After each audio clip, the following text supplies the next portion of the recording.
Hello again, friends. This is Tim Daniels, and we just again welcome you to this time that we can spend with the Lord and with God's Word, and we call it our moment with the Master. You know, I love the book of Exodus. It's one of my favorite books, and because it talks about the journey that God's people took from that place of bondage, place of darkness, to the land that was promised. And I like it because that's where we are. All of us are on a journey. And in the book of Exodus, chapter 14, they ran into a barrier called the Red Sea.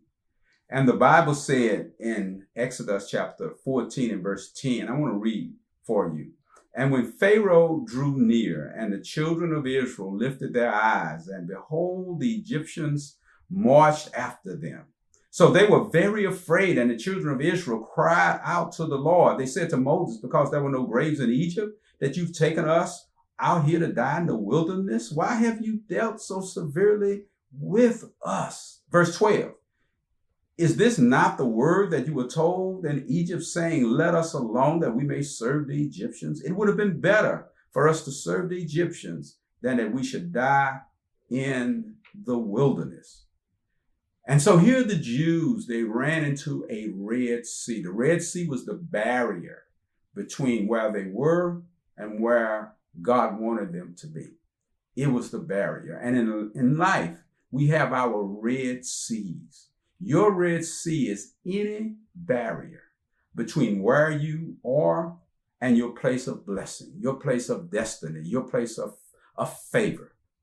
And in it, I want to give you three things that they are told to do that I think applies to us in order for us to get across our Red Sea. The Red Sea was in front of them and Pharaoh's army was behind them. Number one, the Bible says God told them to stand still. In Exodus 14 and verse 13, Moses said to the people, don't be afraid, stand still. So when you run into your Red Sea, stand still in your spirit so that you can hear from God. Don't try to fix it yourself. Don't be scrambling around trying to come up with a solution. Listen, you cannot part your Red Seas, those barriers. Only God can do that. So the first thing is stand still. Get in touch with the Father. Stand still and let God speak to you in the stillness of your spirit and your meditation. The second thing is, after you stand still, shift your focus. Look at what the text says. In verse 13, Moses said, stand still and see the salvation of the Lord. Earlier in verse 10, they were fearful and they had anxiety because they were focusing on the enemy. The enemy was Pharaoh. And they were focusing on the barrier. And sometimes we find ourselves going through needless stress when we're faced with our Red Sea seasons, our Red Sea moments, because we're focusing on what's against us instead of who's for us. We're focusing on our Pharaoh instead of focusing on our Father. Your Pharaoh represents the enemy that comes against you. Your Father is the God who's going to take care of you. So number one, stand still.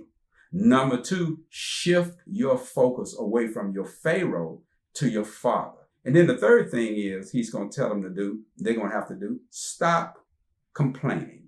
Stop complaining. Look at verse 14. Moses said, the Lord will fight for you and you shall hold your peace. He's saying, guys, stop complaining.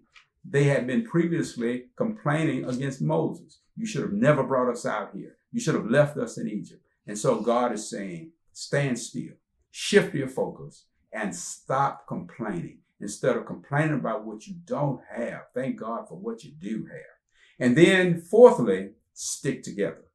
Stick together. In verse 15, the Bible said, the Lord told Moses, you tell the children of Israel together to go and go forward. So you stick together.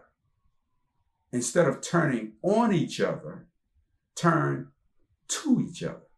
Stick together. And then lastly, after you said stand still, shift your focus, stop complaining, stick together, he's going to say, step forward. And in verse 22 of chapter 14 of Exodus, the Bible said, God parted the Red Sea and they stepped forward onto dry ground and they moved across to their place of favor and promise in their journey.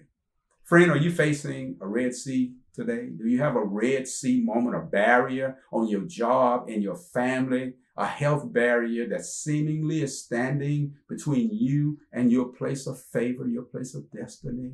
Do what they did. Stand still. Shift your focus. Stop complaining. Stick together and then step forward. Your favor, your blessing, your promised land is right there waiting for you. Thank you very much.